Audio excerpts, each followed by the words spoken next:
Today we finna watch Making of Sinners 2025. Best of behind the scenes set visits, stunt action with Michael B. Jordan. Now, a lot of y'all finna be mad when I tell y'all what I gave this movie 1 through 10. I gave it an 8.2. I felt like the ending kind of sold. It messed up. It messed up the scariness and like the feeling of dread you had when you seen the vampires. No cap. Once Shorty said let him in, come in. Soon as Shorty said come in, it messed up the dread, bro. It turned into an action slasher movie, gang. Action horror movie. I'm like, why is this happening? And then the ending of I thought they was gonna end the movie with music, because I thought that was the whole point of the movie. Everything up into that part was golden. I'm not gonna lie. I always thought Michael B. Jordan was a little overrated as an actor, but once I seen him play Stack and Smoke, I was like, bro, them characters is still in my head, gang. Real talk. It was a nice movie. It was a 10 up into the end, but we gotta, if you can't stick the landing, we gotta take away points, bro. I'm not gonna lie. Other thing is, we gotta talk about how is it possible for him to make a deal with his brother as a vampire when it was never established that was possible? We gotta keep in mind, like, it's a lot of stuff that happened just to happen at the end of the movie. I was like, what's going on here? But all in all, I did love the movie though. I ain't gonna lie, I love the movie, but I gotta keep it a stack on the placement. Like my top 3 movies all time, if y'all wanna know, 7, 10 out of 10. I just got done watching Perfect Blue. That movie had my mind in shambles, gang. That's a 10 out of 10. In Narnia. Real talk. Y'all think I'm capping? 10 out of 10. But yeah. If you're new, subscribe. We're in the road to 2,000 subs, man. I love y'all, man. I ain't gonna lie. I want to start looking at movies, bro. Cause I ain't gonna lie. I want to write movies. So we can start watching stuff like behind the scenes, how it was filmed, stuff like that. Cause that's stuff I want to look at anyway. We can watch that together if y'all want to. We finna see if a video like this do good, we can watch more. But if it don't, it's a waste of time. I just watch it on my own type stuff. Now I can still watch it. If people watch, they watch, man. At least I got something to do that help me with what I want to do. But yeah, tell me y'all favorite movie of all time, and also if you like music, saying y'all favorite album of all time. I'm listening to albums on the other reactions. So yeah. 2 cameras, Denver Mark. Picture, bro. Picture. Here we go. Fire in the hole. Ready. In 3, 2, 1. Action.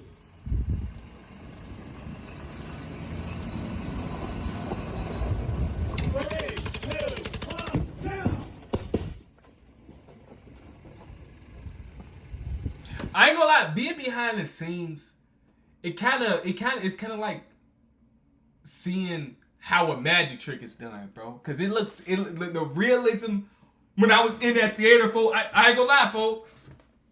I had to post a meme, bro. I was in that boy like these, gang. Hold on. This was my angle in the movie theater, folks. Hold on. Let me turn off that.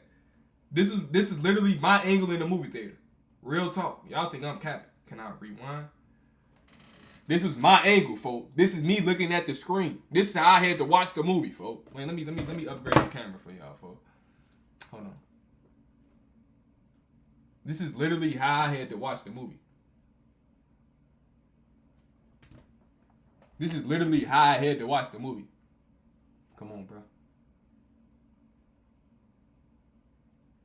Play, bruh.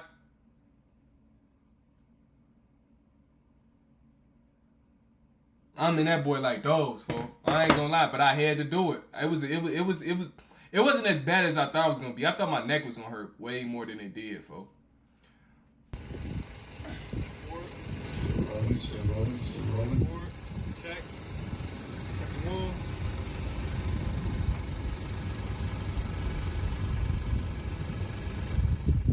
Hardwood.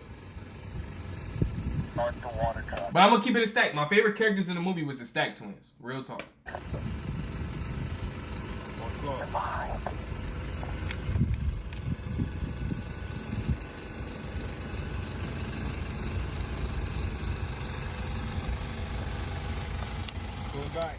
Every day we left everything, you know, on set, you know, went home with nothing left to give daily, you know, so we put everything into this. I haven't been on any set where we filmed to the actual music that was gonna be in the movie, you know, so the fact that I knew that this is a song that's gonna go on over here in this scene, this moment, okay, when I'm doing X, Y, and Z, this is what we're gonna be listening to, and really being in the moment, I think that helped out tremendously, and I want people to feel that in their bones too.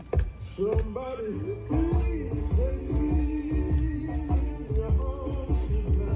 Bro, I want to go to a set so bad, bro.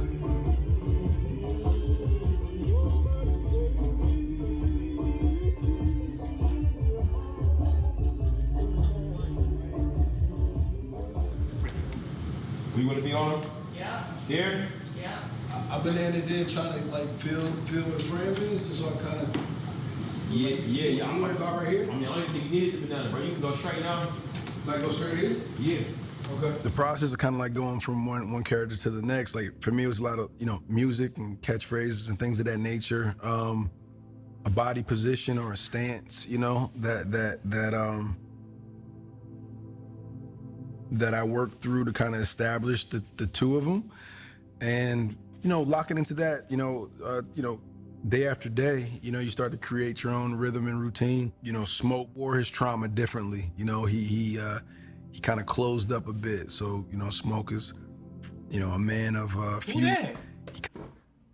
What's that name? Kind of closed up a bit. So, you know, Smoke is, you know, a man of few words. And that's what we kind of understood a lot amongst identical twins. You know, usually, you know, twin brothers that, you know, are around each other a lot, you know, one is more dominant in certain areas than the other.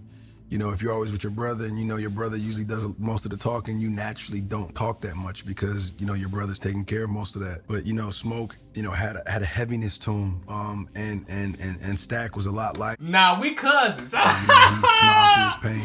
You know, he smiled through his trauma. He talked his way through it, you know, so he, you know, had a lot more things to do and say and to deflect, to not sit still and let those feelings and those traumas kind of catch up to him. So Stack was always kind of like, he's always on the move, always kind of.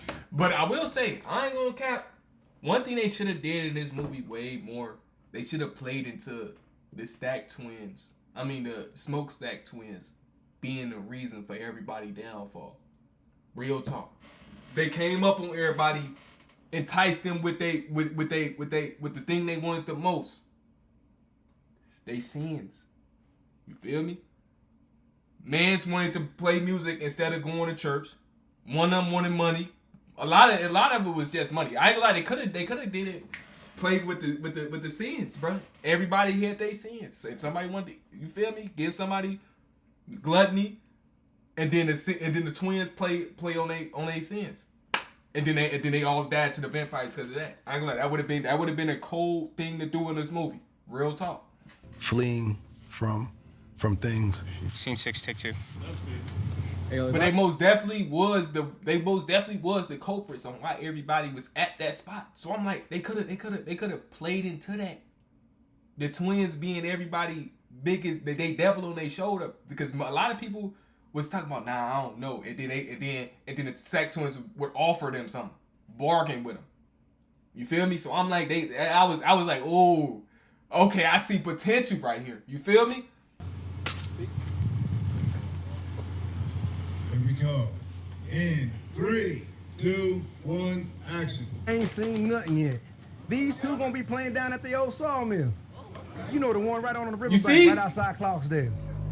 You see how they enticing the whole community to do this though? You see what I'm saying? That they could have played way more into that.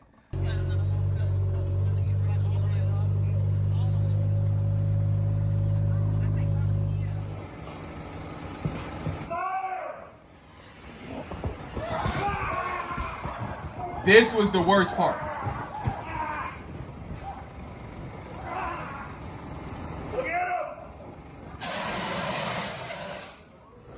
light.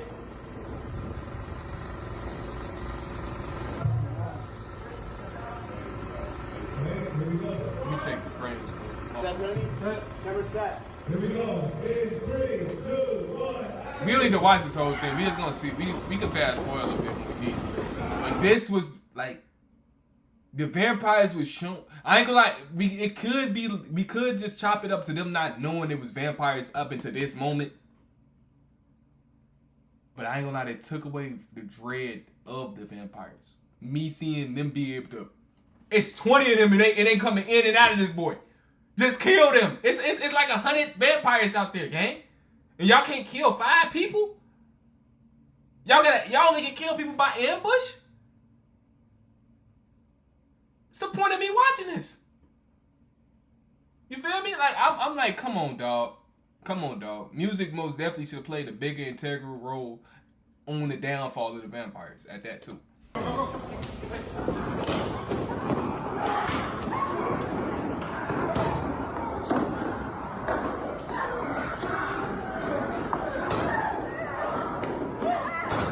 Bro, why does this remind me of as a little kid? I got you, I shot you, you gotta fall. You feel me? Like we really was acting as little kids.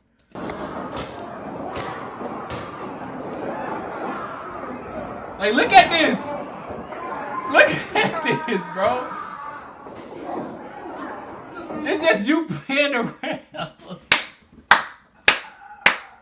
This is how we was as kids, bro.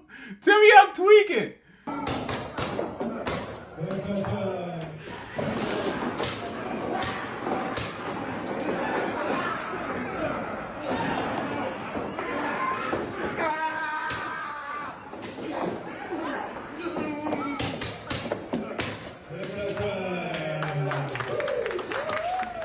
I always just think it's so incredibly special when you get to work on something with a group of people that are so deeply passionate about the work that is at hand. And beyond that, everybody's experience and well-being throughout, right?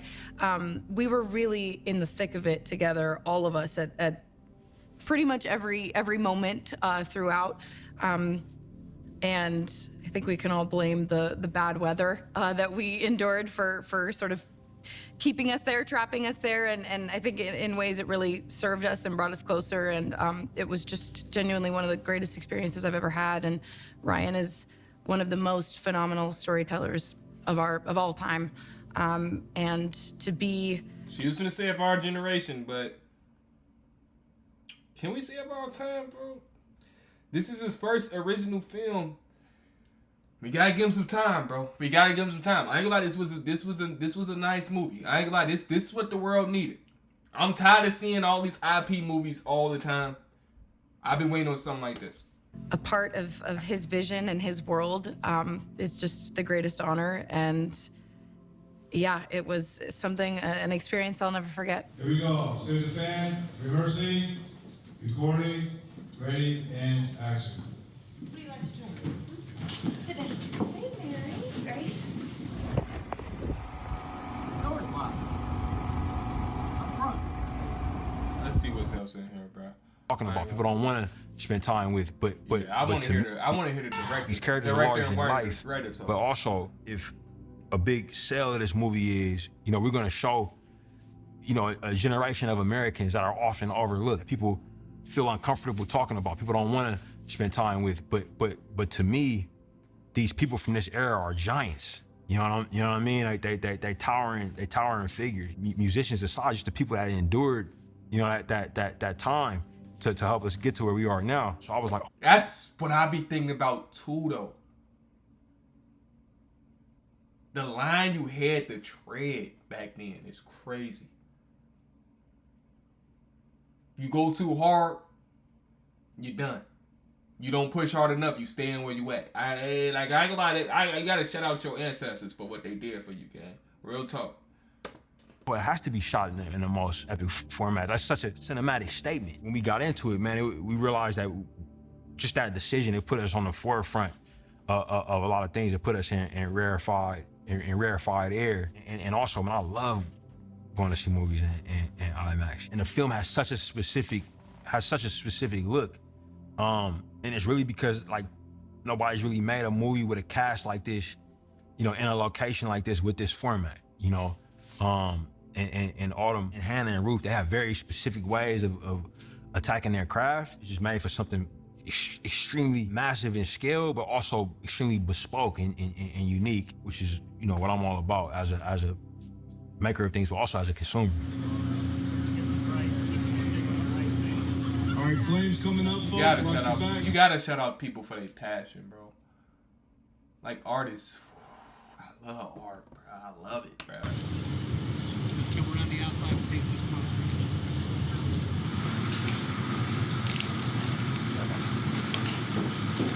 Got into those little areas where we're kind of bare on structure. Level out on this I thought you were trying to tell this. Look at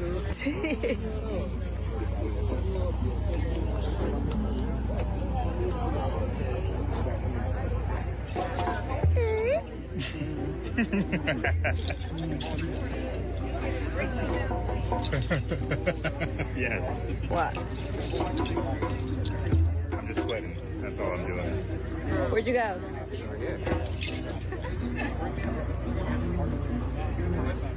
I've been singing, you know, since I was a kid, and when I turned 16, I got a call to sing background for her. And, you know, we opened up for Coldplay. We were on tour for the last 3 years. And coming off a tour, I had picked up the guitar, you know, just randomly just started messing around with it. Little did I know that this opportunity would be right around the corner. And I started practicing, you know, once I got the call. And I just started, you know, going every day practicing. It was definitely a challenge, but I had some help by this guy. His name is Randy Bolin.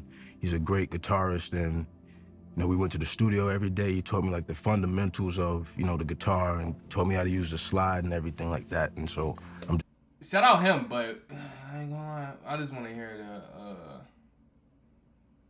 Ryan Coogler done. Okay, yeah, but. Shout out this movie for what it did, man. Real talk. If you're new, subscribe. I love y'all, man. Y'all my life. In the road 2,000 subs, man. See y'all next one.